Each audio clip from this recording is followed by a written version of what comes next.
Bismillahirrahmanirrahim. Alhamdulillahi Rabbil Alamin.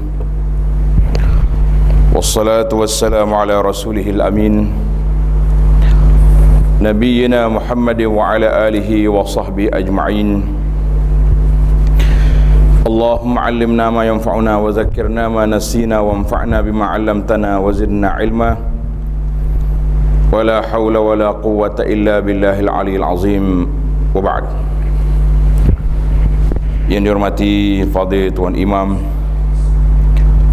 ahli yang terkuasa Masjid Muslimin dan Muslimat, para jemaah sekalian, Assalamualaikum warahmatullahi wabarakatuh. Alhamdulillah, kita panjatkan kesyukuran kepada Allah Azza wa Jalla, kerana dengan limpah kurnia Allah Azza wa Jalla, Allah kekalkan hati kita ni di atas landasan hidayah, petunjuk yang Dia beri kepada kita, jalan yang benar, iaitulah kita dipilih menjadi seorang yang beriman kepada Allah Azza wa Jalla. Apabila orang itu beriman, maka dia juga diuji oleh Allah Azza wa Jalla dari sudut tahap keimanan. Sebagaimana kata di para ulama Ahlus Sunnah, al-imanu yazidu wa yanqus. Iman kita ni pasang surut. Ada ketika dia kuat, kita pun tak tahan duduk di rumah, dengar je azan terus nak lari ke masjid. Ada kalanya dia lemah, tengok waktu nak azan tu kita rasa nak azan dah. Maka ini yang dikatakan hati itu mutaqallib, dia bergerak. Kalau tengok dalam skrin itu kan dia tunjuk gambar air duduk mendidih tu. Saya tengok banyak masjid-masjid tu satu je cerita tu berlaku. Mana air yang mendidih itu menunjukkan bahawa itu gambaran bahawa hati manusia ni memang berbolak-balik. Dia tidak akan stabil. Hari ini lain, esok lain. Sehingga kan Nabi SAW banyak doa dia, ya muqallibal qulub sabbit qalbi ala dini. Wahai Tuhan yang membolak-balikkan hati hamba-hambamu, tetapkan hati aku di atas landasan. Jadi alhamdulillah, setelah kita berbincang panjang tentang a'malul qulub ataupun aplikasi hati,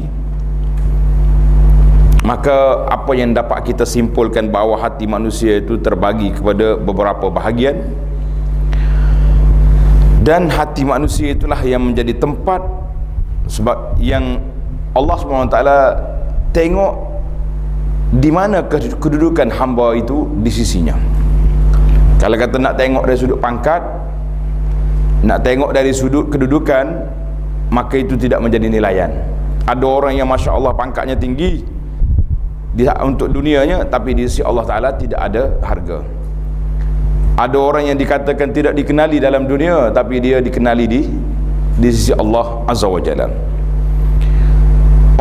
Nabi SAW sebut dalam hadis yang dikeluarkan oleh Imam Bukhari dan Muslim daripada An-Nu'man bin Bashir radhiyallahu anhuma, qala Rasulullah sallallahu alaihi wasallam, ala wa inna fil jasadi mudghah.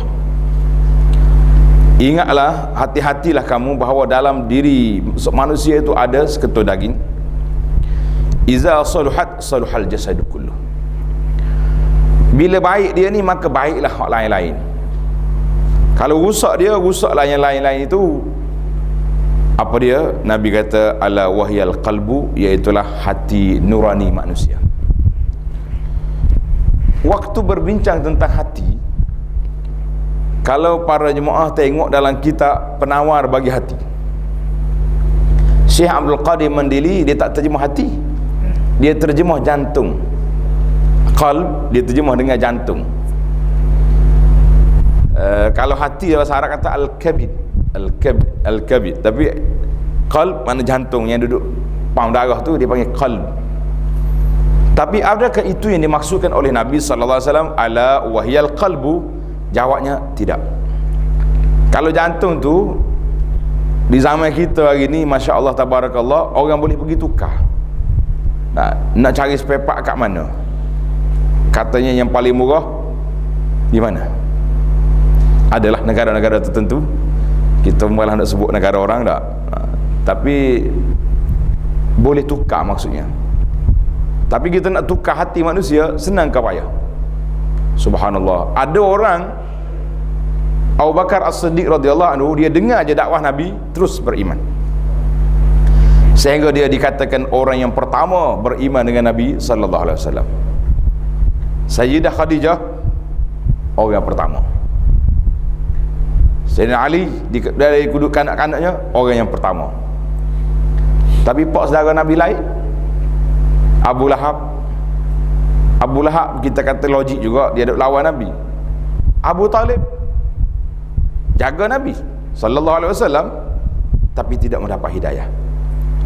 Abu Sufyan 20 tahun berperang, berlawan dengan Nabi 20 tahun. Nabi jadi menantu dia, tak kira juga, lawan juga. Pada tahun ke-8 ketika pembukaan kota Mekah, barulah dia terima hidayah, terima Islam. Mana ada hati yang cepat. Sama juga dengan kita hari ini para jemaah sekalian. Ada orang sekali pergi dengar kuliah ya, alhamdulillah, dia boleh berubah. Daripada dulunya tak solat sunat, sekarang ni Masya Allah istiqamah, solat sunat rawatib. Yang kita duk kempen dulu, projek apa yang saya sebut dulu, projek mega mampu milik. Jadi alhamdulillah ada orang tak miss. Dia kata, ustaz saya dalam sebulan tu kalau terlepas pun mungkin 2-3 kali, 2-3 hari, mana tak cukup 12. Mungkin faktor kerja ke, ada masyakkah apa-apa. Maknanya ada orang yang 2-3 kali je lepas, bertukar. Ada orang yang Masya Allah tabarakallah, dengar daripada muda sampai tua tak dapat juga. Maka mudrah al-qalbu yang adalah hati manusia itu menjadi tempat Allah Ta'ala nak tilik. Nabi SAW pernah tunjukkan dada dia. Nabi kata at-taqwa hahuna, takwa duduk di sini. Dalam mana? Dalam hati. Mari golongan-golongan yang liberal hari ni, ni zaman kita hari ni zaman penyakit baru timbul dah. Penyakit lama dah, tapi terzahir di saat kita hari ni, iaitulah golongan-golongan liberal yang duduk kata tak apa dah, kita ni orang Islam dah, jangan duduk sibuk apa-apa. Orang lain pun nak buat kebaik juga. Daripada golongan liberal lagi keluar pula golongan yang tak tahu laki-laki ke perempuan, jantan ke betina, tukar juga. Allahu Akbar. Para jemaah sekalian, setelah saya ditaklimat oleh para doktor pakar, maka penyakit ini, barah ini sangat dahsyat. Kerana itulah Allah Ta'ala sebut satu kes dalam Al-Quran, iaitulah pengikut-pengikut di kampung Sadum yang menentang Nabi Allah Lut alaihissalam. Macam maksiannya, puak-puak ni disebut dengan nama Lut, kaum Lut kan, sedangkan Lut tu Nabi. Tapi apa boleh buat, nasib Nabi Lut, nama dia dipalitkan dengan kumpulan-kumpulan yang rusak fitrah ini. Nas'alullah salamata wal afiyah. Kita kena banyak berdoa dengan Allah Azza wa Jalla supaya Allah Ta'ala selamatkan keluarga kita, anak cucu kita daripada terjebak dengan penyakit yang cukup dahsyat. Orang kena penyakit ni, mengikut taklimat doktor, lebih dahsyat daripada orang ketagih dadah. Sukar sekali untuk bertaubat dan payah sekali untuk dia kena kembali kepada Allah Azza wa Jalla. Maka kerana itulah para pendakwah perlu pendekatan yang baik, dan pihak kerajaan juga perlu main peranan yang besar, iaitulah dengan kuasa yang mereka ada untuk membaik pulih kerusakan yang dibuat oleh kumpulan-kumpulan ini. Nabi tunjuk al-taqwa hahuna. Bukan makna kenapa tak solat tu, hati baik. Ada orang jawab lagu tu, oi awak ni tak tutup aurat ni, makcik janganlah tengok kepada saya tutup kepala saja, tapi hati baik. Macam nak buat? Letih juga kita orang surau macam ni. Betul tak? Saya ditanya oleh seorang makcik, dia kata, ustaz, anak saya ni baik sungguh dia. Dia bagi duit, minta bagi selalu, apa benda apa tolong orang susah, tapi dia tak mau solat. Kita nak jawab macam mana? Kalau kita kata anak dia tak baik, mengamuk mak dia nanti. Sebab dia dah makan jasa dah, minta 200 bagi 3, mana tak marah. Kalau minta 500 dapat 50, mak pun tak apa setuju juga, nak kutuk-kutuk je. Saya kata makcik dari sudut realitinya, anak makcik ni baik dengan orang, tak baik dengan Tuhan. Ini kita kena ambil jalan tengah. Baik dengan orang, tak baik dengan Tuhan. Kita dalam Islam ni, ajaran Islam yang disebut rahmatan lil alamin ini, kita kena baik dengan Allah, baik dengan makhluk. Tak mungkin rahmatan lil alamin baik dengan makhluk tetapi lawan Allah Azza wa Jalla, tidak mungkin. Itu bukan diajar oleh Nabi sallallahu alaihi wasallam. Rahmat ini iaitulah nak menyelamatkan manusia daripada huru-hara dunianya dan lebih-lebih lagi huru-hara di akhirat. Maka Allah SWT sebut dalam Al-Quran Al-Karim dalam surah Asy-Syu'ara. Para jemaah boleh tanda surah ni, sebab saya nak minta supaya kita buat tanda nota perbincangan. Dalam surah Asy-Syu'ara Allah sebut cerita Nabi Allah Ibrahim AS, yauma la yanfa'u malun wala banun illa man atallaha biqalbin salim. Pada hari yang tidak memberi manfaat harta benda dan anak-anak.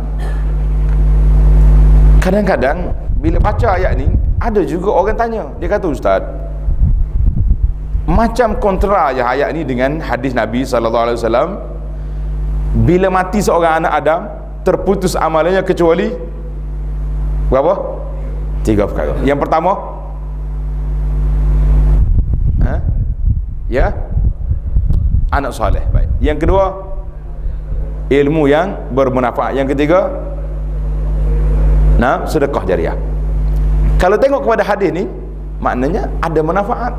Anak ada manfaat, harta, sedekah tu kena dengan harta pada asasnya kan. Itu maksud dia.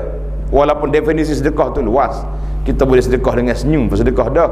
Tapi orang miskin kalau setakat pergi senyum, dia tak kenyang dia. Hari-hari mari senyumnya dia. Dia kata, awak ni orang nak makan nasi bukan nak tengok senyum. Senyum tu salah satu daripada sedekah. Tapi maksud sedekah dalam hadis itu sedekah jariah, iaitulah dengan harta. Bagaimana kita nak taufik di antara Allah kata yauma la yanfa'u malun wala banun dengan Nabi sebut hadis 3 perkara ini. Jawab dia je, 3 perkara inilah itulah amalan yang kita boleh buat, tetapi pada hari bertemu dengan Allah Azza wa Jalla, kalaulah amalan banyak mana yang kita bawa pun, kalau hati tidak sejahtera, boleh jadi waktu kita infak fi sabilillah tidak ikhlas. Waktu kita buat benda-benda ini kita tidak betul-betul kerana Allah Azza wa Jalla, maka pahala-pahala yang dibawa ada kalanya terhalang untuk kita terima sebab hati tidak salim, hati qalbun tidak sejahtera. Maka ini yang dikatakan cukup bermasalah. Jadi bagaimana kita nak sesat? Yauma la yanfa'u malun wala banun illa, tengok Allah SWT sebut illa, maknanya ini saja yang bermanfaat. Man atallaha biqalbin salim, orang yang datang bertemu dengan Allah Azza wa Jalla dengan hati yang sejahtera. Macam mana kita kata nak sejahtera hati? Kata di para ulama, penyakit hati itu ada 2. Penyakit hati ada 2 kategori. Satu dia panggil penyakit syubhat. Penyakit syubhat, keraguan, kesamaran, tak jelas, tak clear hati tentang Allah Azza wa Jalla. Maka ini yang paling dahsyat sekali. Ramai orang dia tahu ada Tuhan, tapi dia tak percaya kepada Allah. Manfaat ke tak manfaat kepada dia? Tak manfaat. Kalau cuba pergi tanya orang yang bukan Islam, siapa yang menciptakan langit dengan bumi? Dia tak kata berhala dia tu buat. Dia tahu dah berhala tu dia yang buat. Dia pun cerdik juga. Betul tak? Dia ni lah buat contohnya. Ada zaman sahabat dulu orang tanya dia, waktu belum masuk Islam, berapa Tuhan awak? Dia kata ada 7 Tuhan. Dia sebut 6 ada di bumi, 1 yang ada di langit. Hak dalam bumi ni macam mana? dia macam-macam dia reka. Mari musim buah tamar banyak, dia buat bentuk tamar, bentuk berhala. Bila waktu tak ada makanan, mula-mula sekali dia tengok telinga Tuhan tercabut, akhir kali hidung tercabut, akhir kali habis Tuhan yang angkat semua sekali. Itu makanan dia kata. Jadi mereka juga tahu ada Allah Ta'ala, tapi sekadar tahu la yanfa'. Dia nak beriman kepada Allah Azza wa Jalla, barulah hati itu sejahtera. Yang kedua, penyakit yang kedua dipanggil penyakit syahwat. Penyakit syahwat ni lah yang menimpa kita, para jemaah sekalian, yang kita tidak tahu nak bawa ke mana. Hala tuju kadang-kadang tak nampak hala tuju kita. Jadi kesimpulannya daripada Al-Quran ni, Allah Ta'ala sebut yang pertama sekali al-qalbus salim, iaitulah hati yang sejahtera. Bagaimana kita nak miliki hati sejahtera? InsyaAllah kita simpulkan sebagai penutup kepada perbincangan amalul qulub kita ini. Kita akan tengok apa perkara yang patut kita buat, insya-Allah. Yang kedua, jenis hati yang kedua dipanggil al-qalbul mayyit, hati yang sudah mati. Lahum qulubun la yafqahuna biha, wa lahum a'yunun la yubsiruna biha, wa lahum azanun la yasma'una biha. Allah kata mereka ada hati tak berfikir, mata tak tengok, telinga tak dengar. Ulaika kal an'ami bal hum adall. Kumpulan ini pemikiran mereka seperti hayawan, bahkan lebih sesat daripada hayawan. Kita dengan hayawan ni, kita duk rasa kita hebat. Memang kita hebat pun, kita manusia, ada akal. Tetapi Allah Ta'ala sebut dalam Quran, semua benda atas dunia ni mengetahui adanya Allah Azza wa Jalla. Yusabbihuna, bertasbih kepada Allah Ta'ala, walakin la tafqahuna tasbihahum, tetapi kamu tidak faham apa yang dia tasbih. Kita tak faham, dia bertasbih, kita tak tahu. Nabi Daud AS, dia bertasbih sekali dengan burung-burung, mari duduk tunggu dia sekali. Nah, itu dia panggil burung tu. Kadang-kadang bila nak kita dia duduk tengah panas, burung tu mari buat atap duduk atas kepala dia. Kita kalau burung duduk atas kepala, bimbang pula tak? Sekali dia berok atas kepala, habis baju kita. Nabi Daud AS. Dalam hadis Nabi SAW, Nabi kata, kullu ma bainas sama'i wal ard, semua makhluk ni nak duduk di antara bumi dengan langit ni, ya'lamuna anni Rasulullah, semuanya tahu aku Rasulullah, illa asil jinni wal ins, penderhaka di kalangan manusia dengan jin. Dua makhluk ni dia tak tahu Nabi itu Nabi. Makhluk lain tahu. Kalau para jemaah nak tengok cerita makhluk lain cinta dengan Nabi, cuba tengok dalam YouTube, tulis nama saya, cari Cinta Berbalas. Saya baca kitab Al-Hubbul Mutabadal, cinta berbalas di antara Nabi SAW dengan makhluk lain. Masya Allah, tabarakallah. Nabi dengan pokok tamar, ingat kan? Pada tamar menangis tu. Nabi dengan bukit. Nabi berjalan nak masuk Madinah, bila tengok bukit Uhud, dan Nabi lajukan kenderaan dia, Nabi kata, haza jabalun yuhibbuna wa nuhibbu. Bukit Uhud, dia cinta kepada kami, kami sayang kepada dia. Masya Allah. Bukit kena Nabi SAW. Unta mari mengadu dengan Nabi. Banyak perkara. Tengok dalam rakaman kita, tajuk dia Cinta Berbalas. Menarik para jemaah sekalian. Saya suka baca cerita yang pelik-pelik gini, terutama sekali kita cari cerita-cerita hadis-hadis yang sahih, yang hasan, yang boleh kita buat pengajaran, dan kita boleh berpegang dengan maklumat yang kita terima. Maka yang tak kenal Nabi siapa? Asil jinni wal ins, manusia dan jin yang derhaka kepada Allah Ta'ala. Maka orang ni langsung tak kenal. Jadi hati yang kedua iaitulah hati yang mati. Kal hijarati au ashad, Allah gambarkan dalam Quran, hati yang mati ni kerah dia, lebih macam batu, au ashad, lebih kerah daripada batu. Wa inna minal hijarati, ada di kalangan batu yang jatuh daripada atas. Sebab apa? Ada kerana takut Allah Ta'ala. Ada hati yang terbelah tu, ada batu yang terbelah. Ya syaqqaku fa yakhruju minhul ma, keluar air min khasyatillah, semata-mata kerana takut Allah Ta'ala. Batu terbelah, keluar air, jadi air terjun. Sebab apa? sebab takut pada Allah Ta'ala. Mari manusia tempat air terjun itulah dia pakat pergi duduk mandi, tak tahu aurat mana. Subhanallah, ajaib ke tidak? Batu pecah, takut pada Allah. Manusia pergi ambil tempat-tempat yang cantik, pergi buat apa? Pergi buat maksiat kepada Allah Azza wa Jalla. Allahu Akbar. Kita rasa sangat-sangat takut. Kemudian yang ketiga, yang ni kita bimbang para jemaah sekalian, dia panggil al-qalbus saqim, hati yang berpenyakit. Allahu Akbar. Banyaklah kita berdoa kepada Allah SWT supaya Allah Ta'ala beri kepada kita hati yang sejahtera, insya-Allah Ta'ala. Hati yang penyakit ini, iaitulah Allah Ta'ala sebut dalam Quran, ada penyakit tak sama. Fi qulubihim maradun. Allah gambarkan hati sakit. Kalau sakit yang paling tinggi darjah, dia pergi ke mana? Iaitulah hati munafik. Nampak macam beriman tapi tak beriman. Kalau hati yang biasa-biasa ni, iaitulah hati al-asi, manusia yang derhaka kepada Allah Azza wa Jalla. Kita pun tak tahu kita duduk dalam kategori mana. Nas'alullah as-salamata wal afiyah.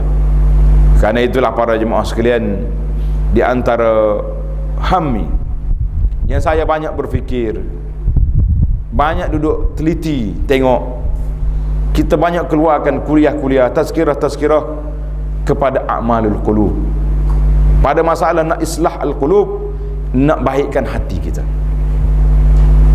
Bila kita bercakap tentang hati, kita pun teringat macam mana nak jaga hati.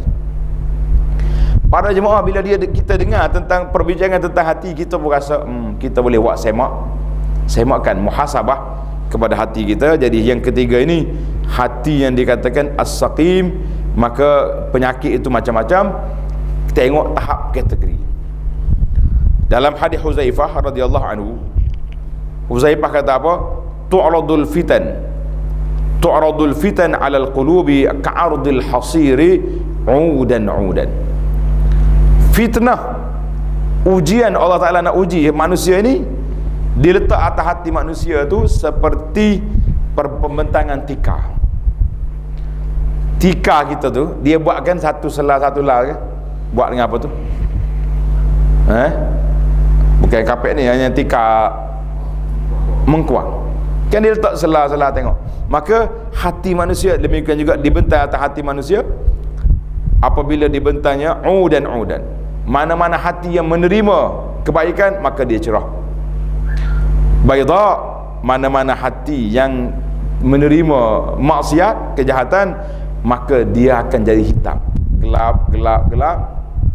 Akhir sekali, la ya'rifu ma'rufan wa la yunkiru munkaran. Sampai peringkat kecelaruan, lebih celaru daripada puak-puak LGBT ni, panggil transgender. Tak tahu ni duk sibuk nak masuk tandas mana pula ni. Sehari dua ni cakap tandas pula. Saya buat penyelesaian, kata tak apa, di Malaysia ni ada 3 jenis tandas. Satu tandas yang ada lambang kereta tolak tu, masuk situlah. Ini masuk. Jadi buat orang sakit di situ tu. Dia dibuat ni, buat sakit ni sebenarnya sakit jiwa dia, masing masalah tak. Gitu. Jadi kita nanti kita bercebat lah demo tu. Nabi kata apa? La ya'rifu ma'rufan. Siapa peringkat bila hati tu sudah diselubungi dengan selaput hitam, dia tak boleh nak kesan lagi mana yang baik, wala yunkiru munkaran, dia tak boleh lah, tak ada lagi rasa bersalah dengan benda-benda yang mungkar. Hadis ini riwayat Imam Muslim. Kita duduk hari ni sampai peringkat ni ke tidak? Hampir-hampir dah. Manusia nak menilai orang, kita nilai dengan apa? Sepatut kita nilai orang tu dengan neraca agama. Baik tak baik seorang ni, kita tengok dari sudut amalan dia dengan hubungan dia dengan Allah Azza wa Jalla. Dia ni baik ni, bagus dia ni, saya punya best friend. Tengok dia melangit, dia puji-puji, last kan dia kata apa? Tapi masalah satu dia ni, tak untuk aurat, tak solat. Kalau orang beriman, orang mukmin, apa kita nilai bila dengar lagi? Semayangnya tidak, puasa pun tak, solat pun apa ni, yang perempuan aurat pun tak tutup. Kita nak kata apa? Nak kekalkan dengan status baik ataupun kita rasa down? Bagi orang yang sudah sampai peringkat hak asasi manusia, dia kata tak ada masalah, itu hak peribadi. Apa awak sibuk-sibuk hak peribadi orang? Kata kita tak sibuk, tapi kita ada manhaj beragama. Kita ada agama satu. Kita kata orang yang beragama dan orang yang berpegang dengan agama. Orang yang agama ni tengok IC dia, kad pengenalan dia, Islam adalah dia tu. Tak usah duk sibuk lah kitanya. Tapi masalahnya orang yang beragama itu, berpegang dengan agama itu masalah. Maka hari ni sukar nak cari hamba-hamba Allah Azza wa Jalla yang boleh mengenali. Ya ni kita tengok, oh ni nampak ni tak baik, ya ni baik, boleh buat penilaian secara mudah. Maka itu 3 kategori hati yang beriman, yang salim. Yang kedua, hati yang sudah mati, lawan dia hati yang ketiga. Inilah orang panggil yang duduk tarik tali. Kita duduk main tarik tali hari ini, iaitulah hati yang ketiga ini. Nas'alullah as-salamata wal afiyah. Maka bagaimanakah ilaju amradil qulub? Kita pergi kepada bagaimana nak mengubati. Apakah penawar yang disebut oleh para ulama di dalam masalah nak menyelesaikan masalah hati yang kita miliki ini, insya-Allah taala? Maka yang pertama sekali, asas kepada pembentukan mengubati hati itu duduk di mana? Duduk di iman kepada Allah Azza wa Jalla. Orang yang tak beriman, baik setara mana pun, dia panggil hati sudah mati dari sudut hubungan dia dengan Allah Azza wa Jalla. Boleh jadi hati dia dengan dhamir dia dengan manusia. Orang-orang bukan Islam, kita tak nafikan mereka banyak dari sudut NGO insaniyah, kemanusiaan, banyak, charity-nya kuat. Tapi kita bincang tentang hubungan dia yang akan bawa dia ke akhirat. Maka daripada keimanan itu, dia akan zahir al-mahabbah. Para jemaah sekalian, tanda sikit dia punya carta. Kita dengan Allah ini ada 3. Yang pertama sekali dia panggil, kenapa kamu beribadat? Sebab nak kepada pahala, nak kepada janji Allah Azza wa Jalla, man amila salihan min zakarin aw unsa wa huwa mu'minun falanuhyiyannahu hayatan thayyibah. Tuhan kata siapa dia buat baik, dia beriman, aku beri kehidupan yang baik. Kita buatlah ibadat kerana apa? Nak pahala. Tapi tidak jadi masalah. Buatlah. Memang galakkan itu mari daripada Allah sendiri dan datangnya daripada Rasulullah sallallahu alaihi wasallam. Walaupun setengah orang kata tak boleh kita ibadat kerana nak pahala. Kita kata kenapa tak boleh? Allah offer kepada kita pahala. Nabi SAW juga beritahu nak bagi pahala, tiba-tiba kita kata tak boleh nak pahala, jadi kontra lah. Cuma darjat, tingkatan tu berbeza. Yang kedua, kenapa ni awak solat ni? Kalau orang tanya kita, kenapa solat? Nak jawab macam mana? Takut kepada azab Allah. Siapa tak solat, berkata orang ni mana tempat duduk dia? Ila jahannam, neraka jahanam. Kita pun takutlah solat. Kenapa awak solat? Tak boleh, dosa. Tak solat. Bila berdosa, ila jahannam wa bi'sal masir. Betul tak? Satu lagi darjat dia panggil mahabbah. Mahabbah ni cinta kepada Allah Azza wa Jalla. Dalam bahasa Arab dia panggil muharrikatul qulub, penggerak hati, generator hati ataupun engine kepada hati tu 3 saat ni: mahabbah, khauf, raja. Saya buat ni sebab saya nak pahala, boleh, silakan. Saya buat ni sebab saya takut dosa, betul juga. Tapi yang paling tinggi darjat, saya buat ini kenapa? Sebab saya cinta kepada Allah Azza wa Jalla. Minta maaf kalau saya buat bandingan simple. Muslimat kita ni, kenapa kita masak kat dapur penat-penat? Sebab apa? Sebab tanggungjawab. Betul tak? Suami balik nak makan, anak-anak lapar, dia panggil tanggungjawab. Buatlah juga apa-apa yang ada buat. Tapi waktu kalau dia buat dengan perasaan cinta dia kepada suami dengan anak-anak, tentulah dia akan buat yang terbaik yang dia ada, menu yang ada dalam kepala dia. Berbeza. Kita buat juga solat kerana takut, kerana harap pahala, tapi kalau ada darjat yang paling tinggi mahabbah, itulah yang paling tinggi sekali. Ada pahala ke tak ada pahala, asalkan benda itu disyariat oleh Allah Ta'ala, kita akan buat. Jadi para ulama mengatakan darjah mahabbah itu yang paling tinggi.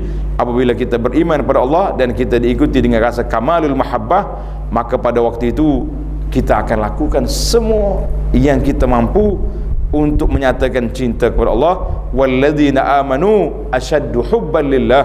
Orang yang beriman sangat-sangat sayang dia kepada Allah Azza wa Jalla. Jadi bagaimana ke cara-cara mekanisme nak dapat mahabbah? Tuan-tuan tanda saya sebut secara ringkas saja. Yang pertama sekali, baca Quran dengan tadabbur. Letak nombor. Yang pertama, baca Quran dengan tadabbur. Hari ini kita baca Quran, alhamdulillah kata. Tapi dari sudut tadabburnya macam mana? Oh, saya boleh baca pun nasib baik dah. Kita upgrade, belajar lagi. Biar ustaz kita ni buka kelas, memahami makna Quran, tadabbur Al-Quran satu-satu. Biar kita rasa kemanisan, sebagaimana ulama mengatakan Al-Quran itu macam buah kurma. Buah kurma ni dia tak bau. Nah, belilah buah kurma ajwah ke apa saja buah kurma, dia tak akan berbau, dia tidak berbau. Hai, saya beli ajwah ni, beli termasuk dalam bilik, wangi, ada tak? Tak bau, belilah berapa ratus. Bila kita rasa, bila kita makan. Demikianlah Al-Quran. Tuan-tuan beli Al-Quran yang paling mahal sekali. Waktu saya tengok di Mujamma' Malik Fahad di Madinah, Kim Fahad tempat cetak Quran, pernah pergi tak? Kat Madinah kan? Dulu salah satu dari tempat lawatannya kita pergi tengok kilang cetak Quran di Madinah. Ada Quran dengan harga 2,500 riyal. Saya kata nak apa banyak mahal ni? Cantik lah. Sesuai lah kalau nak buat letak atas apa ni, hantaran pun boleh. Logik lah 2,500. Ni pergi beli Quran di kedai tu dengan harga RM15 jadi hantaran. Waktu 2,500. Nak buat apa? Simpan dah lah. Lah, Quran itu untuk dibaca. Hak RM20 ke RM15 ke, yang tak ada ringgit pun, tujuan dia baca. Yang kedua, at-taqarrub ila Allah. Kita beribadat menghampiri diri Allah Ta'ala dengan amal-amal yang sunat. Amal yang sunat banyak kan. Kata di ulama, yang membezakan antara kita sama kita, apa dia? An-nawafil, amal yang sunat. Saya jaga solat 5 waktu, itu tanggungjawab awak, tanggungjawab. Tapi yang sunat, itulah yang kita nampak mahabbah kita. Cinta kepada Allah, kita banyak menyebut nama Allah. Cinta kepada Allah, kita banyak sujud dahi kita kepada Allah. Cinta kepada Allah, kita banyak keluarkan infak fisabilillah, harta-harta yang kita ada. Maka itu dia panggil amalan sunat, membezakan antara sama kita.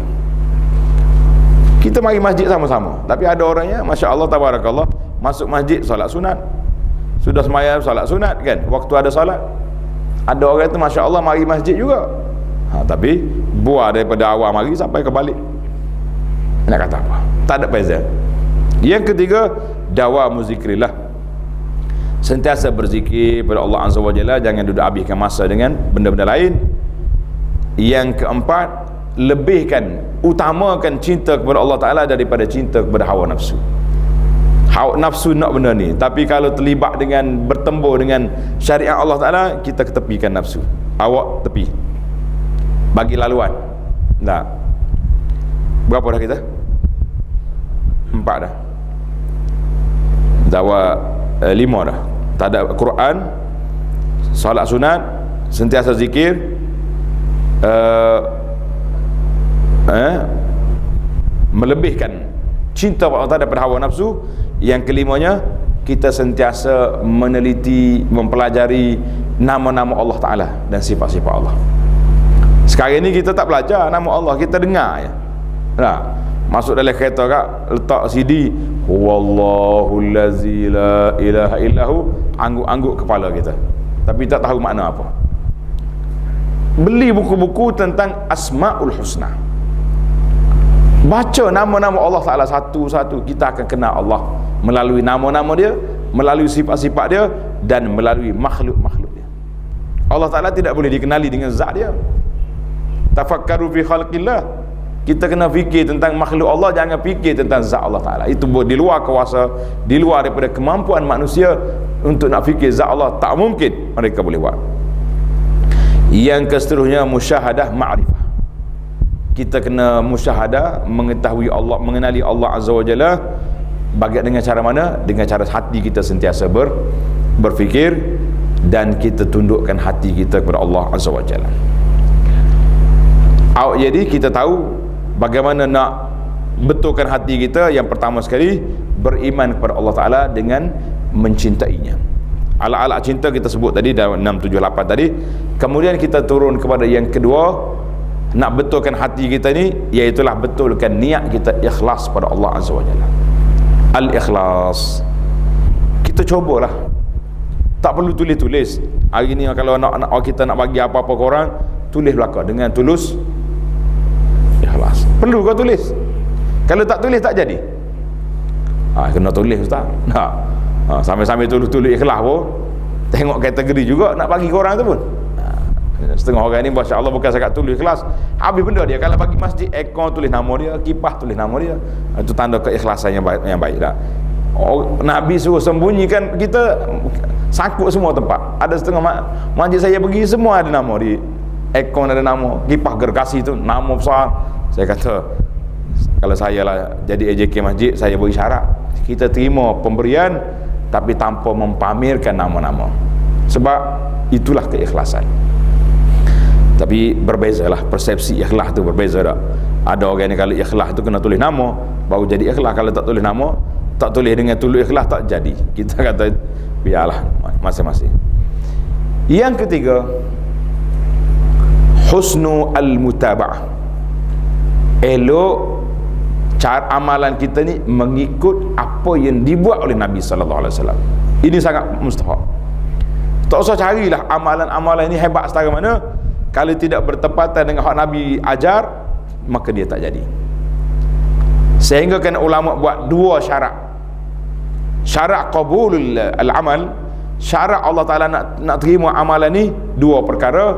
Yang pertama ikhlas, yang kedua mutaba'ah, ikut cara yang diajar oleh Nabi sallallahu alaihi wasallam.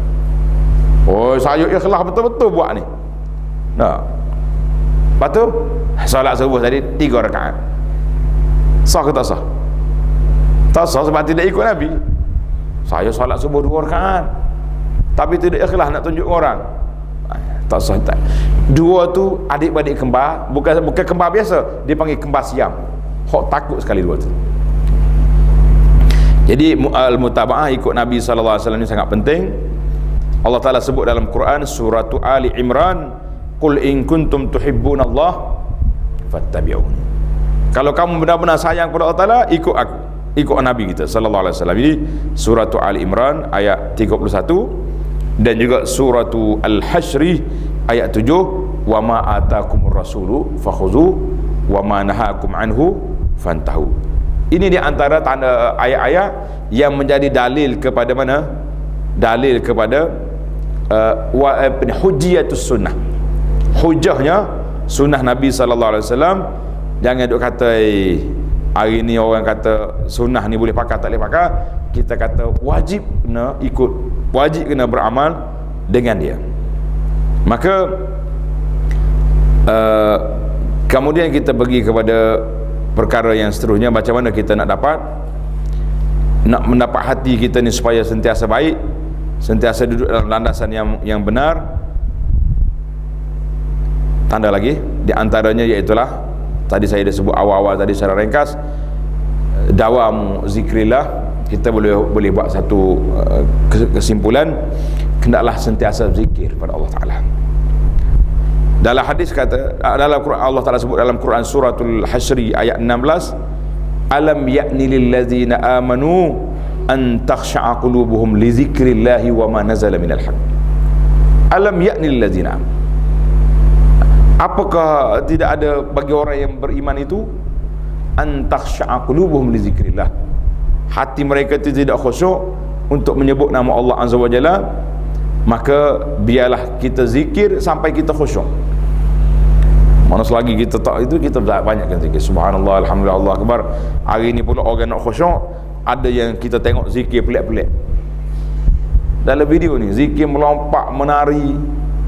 Tu tak tahulah khusyuk ke apa jenis mana. Kita katakan Nabi tak buat ni bagai pelik saja. Jangan tuan-tuan jangan terperangkap dengan diayah-diayah yang ada. Orang yang boleh berzikir, minta maaf lah, muhasabah untuk kita. Orang yang boleh berzikir banyak ni apabila hati dia ada mahabbatullah. Dulu saya pernah cerita seorang pendakwah zaman kita ini. Dia kata waktu saya baca sirah ulama-ulama dulu salafus salih, kenapa mereka boleh khatam Quran 1 hari sekali boleh, 3 hari sekali boleh. Ada orang yang berdiri malam sampai berapa rakaat dia punya solat kan. Aku duk fikir macam manalah dia orang ni. Tiba-tiba mari alat ni alat tangan kita ni. Sekali tuan-tuan buka alat ni, duk cek kita punya geruk, kita punya apa ni, mazhab wasapi kita ni. Nah, macam mana agak-agak berapa jam sekali-sekali tengok reality. Tanya hati masing-masing, tengok jam di tangan. Kadang-kadang balik daripada lepas isya tu, siapa bini tutup lampu menyala juga bukan ni, boleh main juga. Allah, kalau sampai dulu anak-anak duk baca buku cerita, ibu tutup lampu, habis cerita tak? Ni tutup lampu nyala juga. Masya Allah, tabarakallah. Macam mana kita nak buat kalau tutup lampu tak nyala dia? Pakai solar. Bila aku tengok orang duduk terbongkok, dia kata zaman orang menundukkan kepala sekarang ni. Kadang-kadang kawan lalu kat belakang, tak tahu siapa mari dah. Kena pergi tepuk atas kepala dia baru. Assalamualaikum, baru jawab. Nak kata apa? Rupa-rupanya muharrikat, enjin segala benda tu duduk mana? Duduk di hati. Bila hati tu leka dengan benda ni, orang Kelantan kata galik dengan benda ni, dia akan duduk situ. Maka orang-orang yang asyik dengan Quran, dengan zikrullah, dia tak tahu pukul berapa, dia tidak tahu berapa ribu kali, sebab mereka bukannya kira kali, dia duk kira macam mana nak sebut nama Allah Azza wa Jalla, sebab dia mencintai Allah. La ilaha illallah. Yang kedua tanda lagi, al-muraqabah wal muhasabah. Sentiasalah kita duduk, letak diri kita di bawah muraqabah, kita merasai Allah tengok kita. Kita hari ni kita tak rasa ni dengan adanya alat-alat tanda kiamat ni, dia panggil CCTV. CCTV itu alat muraqabah, bahasa Arab kata. Kita tahu kita tempat kita mesyuarat ni ada CCTV situ. Buat benda pelik ke tak buat? Tak buat. Kalau kawan-kawan pelik CCTV, buah duk tengok dalam bilik dia ni, kita buat apa sini? Apa nak? Nyak belaka. Warak dalam. Tapi kalau tak ada CCTV, bagaimana kita nak CCTV Allah Ta'ala duk tengok kita ni, muraqabah, biar kita terasa. Sebab itu satu hadis yang menakutkan kita para jemaah sekalian, hadis pahala berterbangan. Nabi SAW sebut dalam hadis, ada orang ini yang a'lamu aqwaman, aku tahu ada beberapa kategori manusia ini, dia mari bertemu dengan Allah Azza wa Jalla dengan membawa pahala-pahala yang banyak, tetapi pahala itu berterbangan seperti debu, tak ada nilai. Sahabat-sahabat ni terkejut, ya Rasulullah, sifhum lana wa jillihim lana. Ya Rasulullah, sifatkan mereka kepada kami, jelaskan siapa mereka. Sahabat-sahabat ni gerung dia bila dengar macam ni, takut. Nabi kata, haula'il qaum idza khalau bi maharimillahi intahakuha. Kumpulan ini apabila dia duduk sunyi-sunyi, ada peluang nak buat maksiat, gomoh selalu. Ni dengan ujung jari duduk main dalam poket ni. Tak, saja nak tengok ceramah ustaz je. Tengok jumpa benda lain, lekat situ. 1 jam habis cerita tu, astagfirullahalazim. Cari jangan video ustaz baru jumpa lena dah dia. Ingat baik-baik. Orang tengok di masjid wali min auliyaillah salihin, tapi dia duduk seorang-seorang, masya-Allah tabarakallah. Habis bini orang dia fosak belakang. Ini pun termasuk maksiat di alam maya hari ni.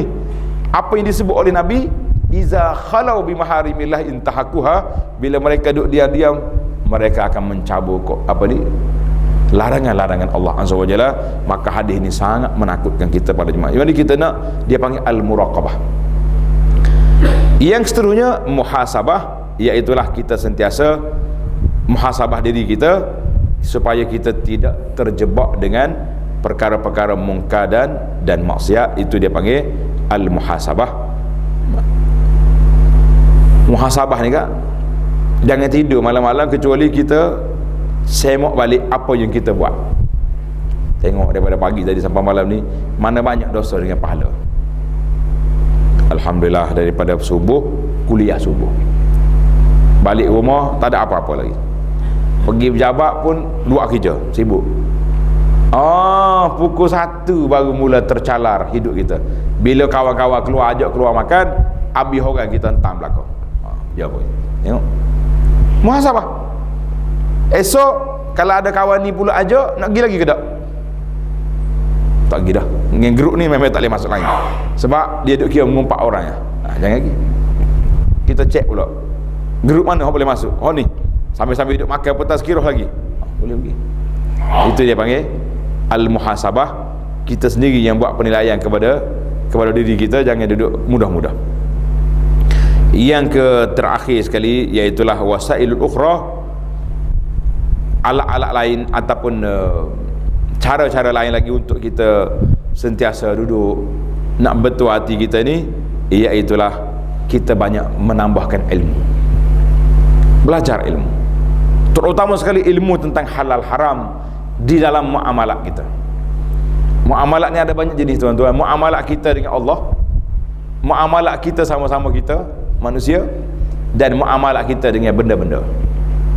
Berapa jenis muamalah? 3 kategori. Kita dah ingat bila sebut muamalat tu, jual beli di bank ya, itu muamalat dengan benda. Nak beli kereta, nak beli tu, nak simpan duit, nak melabur, itu muamalat dengan barang. Muamalat yang kedua, muamalat kita dengan manusia, interaksi kita dengan manusia. Bagaimana kita dengan kawan, dengan adik-beradik, dengan mak ayah, dengan jiran. Semalam ada orang keluar video, budak ni balik ke rumah, mak dia tak masak nasi. Dia tarik mak dia pergi campur dalam air, dalam lombor. Subhanallah.